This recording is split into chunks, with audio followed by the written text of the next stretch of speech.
Hey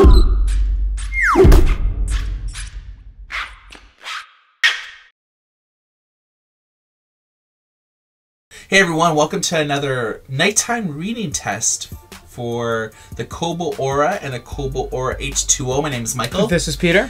The purpose of today's video is just to give you an indication on how the new H2O e-reader has improved upon the frontlit technology on the Kobo Aura, which is still one of their flagship e-readers and still for sale pretty well everywhere.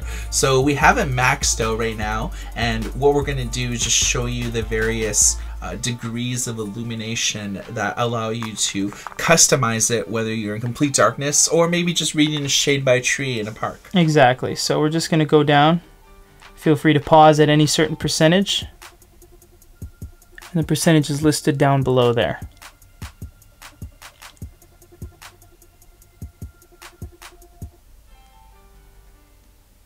So that's the full range of the Aura H2O. Do the same thing with this, and then we'll point out inconsistencies in the screen. Seems both equally as responsive when you're doing the slider thing.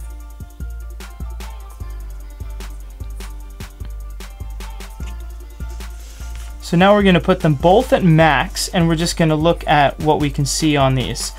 So we were talking before we filmed this just to kind of get a good idea, and we've noticed that the left, the right, and the top of the H2O are pretty consistent with the light going directly to the edge. I'm using this Sony stylus to show you guys. Whereas on the Kobo, if we had to nitpick, of course, you see that it's a lot more gray here, as well as the sides has all this clouding going on. Almost like 1 or 2 millimeters outside from the side of the bezel, and especially at the bottom. But the bottom on the H2O and the Aura are pretty much the same. You both get this kind of gray clouding, and that's because the LEDs come from the bottom, so you can really see the intensity. 1, 2, 3, 4, 5 LEDs. Yeah. Same with this. You get all 5 at the bottom, and it gets really intense around where the beam is.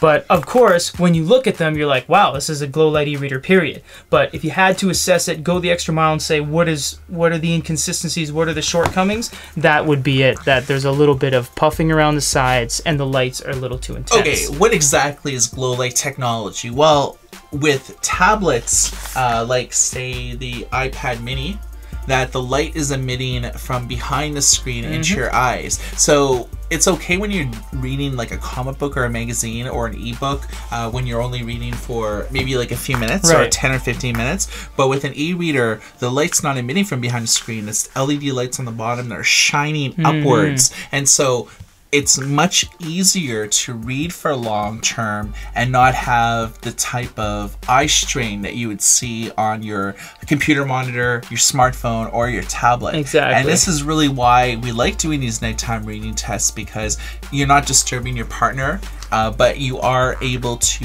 read in many different circumstances without the need to rely on a booklight or a case with a booklight like you had to do a few years ago. Exactly.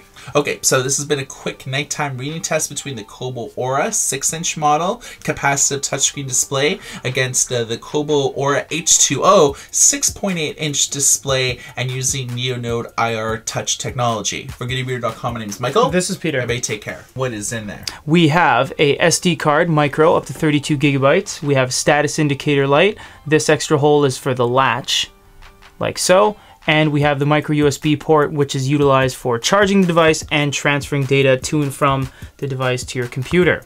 So we tap the power button to wake it up. And this is the home screen, Mike. Tell us what we're looking at. Okay, the resolution is 1440 by 1080, so you're getting tremendous screen clarity and resolution. It also has a front lit display, and you can get this